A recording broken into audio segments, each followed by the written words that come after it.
हरे कृष्णा, राधे राधे। हमारे पास एक बहुत प्रश्न आते हैं, उसमें ज्यादातर साधक ये पूछते हैं कि वो अपने सेवित लड्डू गोपाल को सुबह बिना नहाए क्या उठा सकते हैं, क्या उन्हें दूध का भोग लगा सकते हैं, क्योंकि घर का काम करते हुए उन्हें बहुत समय हो जाता है नहाने में, फिर दूध का भोग और खाना एक साथ ही लगता है, मतलब बहुत लेट। तो क्या करना चाहिए? तो देखो, समझो इस बात को, कभी भी कुछ भी हो जाए पर बिना नहाए मंदिर की लाइट नहीं खोलनी चाहिए, पर्दा नहीं हटाना चाहिए, लड्डू गोपाल को नहीं उठाना चाहिए, उन्हें दूध का भोग तो बिल्कुल ही नहीं लगाना चाहिए। इससे भारी दोष लगता है, ये पाप की श्रेणी में आता है। हमारे शास्त्रों में विधान है, नारी को सुबह नहाने के बाद ही रसोई घर में जाना चाहिए। बिना नहाए रसोई घर में जाने से बहुत दोष लगता है। आज भी गांव वगैरह में या जिन घरों में बड़े बुजुर्ग होते हैं, उन घरों में बहुएं जब तक नहा ना ले तब तक वो जो बूढ़े बुजुर्ग होते हैं वो उनके हाथ से बना कुछ नहीं खाते। तो अब बताओ, जब शास्त्रों में लिखा है, कई घरों में बड़े बुजुर्ग आज भी इस नियम को निभा रहे हैं, तो क्या ऐसे में बिना नहाए कान्हा जी को उठाना, उन्हें दूध का भोग लगाना उचित होगा? खुद बताओ। नहीं ठीक होगा, बल्कि महादोष लगेगा। अच्छा, अब इसमें हमें जगन्नाथ जी महाराज और कर्माबाई की एक कथा भी मिलती है, जिसमें कर्माबाई ये सोचती थी कि जगन्नाथ जी को भूख लगी है, वो उनके लिए बिना नहाए रोज सुबह सबसे पहले खिचड़ी बनाती थी, जिसे जगन्नाथ जी बड़े प्रसन्न होकर बड़े प्रेम से खाते थे। फिर एक संत के कहने पे नहाकर खिचड़ी बनाने में अब कर्माबाई को देर हो जाती थी, जिसे जगन्नाथ जी खा नहीं पाते थे क्योंकि मंदिर खुलने का समय हो जाता था। बाद में स्वयं संत के सपने में आकर जगन्नाथ जी ने कहा कि तुम्हारी वजह से भक्त का प्रेम कम हो गया है, अब वो आडंबर में लगी रहती है, खुद नहाना, रसोई घर साफ करना, फिर भोग बनाना, जिससे इतनी देर हो जाती है कि मैं खिचड़ी खा ही नहीं पाता। संत ने वापस कर्माबाई के पास जाकर उन्हें कहा, तुम पहले जैसा करती थी वैसे ही भोग बनाओ, जगन्नाथ जी को तुम्हारे हाथ की खिचड़ी बहुत पसंद है। और इसीलिए आज भी भोग लगाते हुए कर्माबाई का नाम लिया जाता है और कहते हैं, जीमो मारा मदन गोपाल, कर्माबाई रो खींचड़ो। ये लाइन आपने बहुत बार आरती में ये जो भोग प्रार्थना होती है उसमें सुनी होगी। अब ये एक अलग बात है, ये एक महाभक्त का सच्चा भाव था, उनकी भक्ति प्रबल थी। अब कई लोग हमें मैसेज करते हैं और कहते हैं कि कर्माबाई भी तो बिना नहाए भगवान का भोग लगाती थी, तो हम क्यों नहीं? तो देखो, जवाब एक लाइन में कहूंगी, अगर आपको लगता है आपका भाव कर्माबाई जैसा महान है, आपकी भक्ति उनके जैसी प्रबल है, तो फिर आप भी बिना नहाए लगा लो, फिर सोचने की या पूछने की कोई बात ही नहीं है, ठीक है। पर जो ऐसा सोचते हैं कि उनकी भक्ति इतनी प्रबल है, उन लोगों को छोड़ के मैं बाकी सबको कहना चाहूंगी कि आप एक बार दोबारा सोचो, लोगों के कहने पे खुद का बुरा मत करो। ऐसे में तो भगवान ने शबरी के भी झूठे बेर खाए थे, तो आप रोज सब्जी चख लिया करो, उसके बाद भगवान को भोग लगा दिया करो, है ना।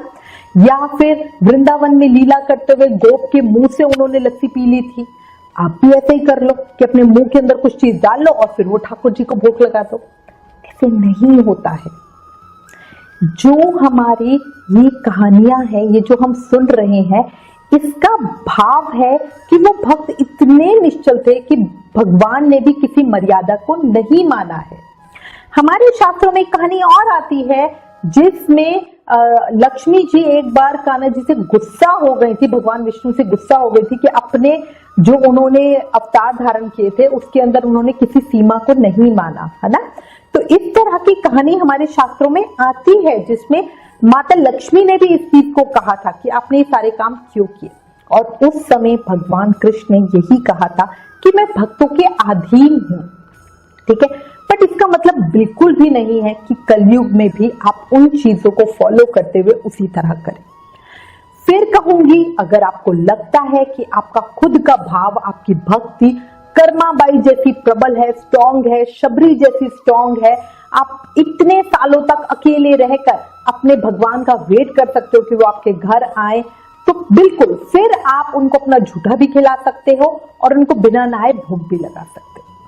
बट सिर्फ तभी, अभी मेरे जैसे जितने भक्त हैं उन सबको मैं कहूंगी कि अभी आप ये गलती मत करो। अधिक मास में हमारी एक कथा आती है जिसमें एक राजा थे और उनको वो भगवान विष्णु के बहुत सच्चे भक्त थे, बहुत प्रेमी थे, बहुत अच्छी पूजा पाठ करते थे। बट उन्हें एक अघोरी मिल गया और उन्होंने राजा का माइंड वॉश कर दिया और उसको ये समझा दिया कि जो है शिव है, विष्णु भक्ति कुछ है ही नहीं। उससे राजा को इतना ज्यादा प्रभाव पड़ा कि वो अघोरी की बातों में हो गया और उसने सारी विष्णु भक्ति सब खत्म कर दी और वो सिर्फ शिव भक्ति पे आ गया, वो भी अघोरियों के तरह से, है ना। और उसके बाद उसका इतना पतन हुआ, वो जब उसकी मृत्यु हुई तो वो नरक में गया और महानरक उसने भोगा। ठीक है, अब देखो किसी एक अघोरी के कहने पर उसने अपने सारे कर्म त्याग दिए, उसने सही गलत का सोचा भी नहीं। भगवान कहते हैं मैंने तुम्हें विवेक बुद्धि दी है, जानवर और इंसान में यही तो फर्क है ना। और जो भी काम हम करते हैं उसी से हमारे कर्म बनते हैं। तो अब हमें सोचना है, हमें विचार करना है, हमें क्या करना चाहिए। एक और बात कहूंगी, रात को जो कपड़े पहनकर हम सोते हैं वो बहुत अशुद्ध माने जाते हैं सोने के बाद, साथ ही बेड को भी बहुत अशुद्ध माना जाता है। इसलिए ही बेड पर खाना बैठकर खाना या बेड पर बैठकर किसी शास्त्र को पढ़ना उचित नहीं माना जाता। ठीक है, वो अशुद्ध होता है इसी वजह से ना। अब आप खुद सोचो कि फिर वही कपड़ों से हम उठ रहे हैं और ठाकुर जी को उठा रहे हैं, उन्हें दूध का भोग लगा रहे हैं, गलत है। अब आप कहोगे कि भाई ये सारी बात तो बता दी, अब करें तो हम करें क्या। तो देखो, सबसे अच्छा है एक बार सुबह नहा लो, गोपाल जी को उठाकर भोग पूजा कर लो, फिर बाद में घर के काम, खाना नाश्ता आदि करना। फिर अगर लगे कि काम करने के बाद अच्छा नहीं लग रहा है, पसीने ज्यादा आ गए हैं, थोड़ा गंदगी लग रही है क्योंकि सफाई वगैरह कर रहे हो, तो दोबारा नहा लो। अब हमें ना कई लोग ये भी मैसेज करते हैं कि टाइम नहीं मिलता, तो देखो ऐसे में सबसे अच्छा है जल्दी उठो। हमारे शास्त्रों में भी जल्दी उठने का विधान बताया गया है। साइंस ने भी इस चीज को प्रूफ किया है कि अगर हम जल्दी उठते हैं तो उससे हमारी सेहत भी अच्छी रहती है, क्योंकि हमारी बॉडी में एक क्लॉक लगी हुई है। कलयुग की वजह से सब बिगड़ गया है, लोग देर तक सोते हैं और रात को देर से सोते हैं, है ना। तो ये बहुत ही गलत है। अब कई लोग हमें ये भी कहेंगे कि सुबह जल्दी नहीं उठ पाते, तो ऐसे में क्या करें। देखो, जल्दी उठो ताकि सब काम बढ़िया से हो सके। उसके बाद आप चाहो तो दिन में सोकर नींद पूरी कर सकते हो।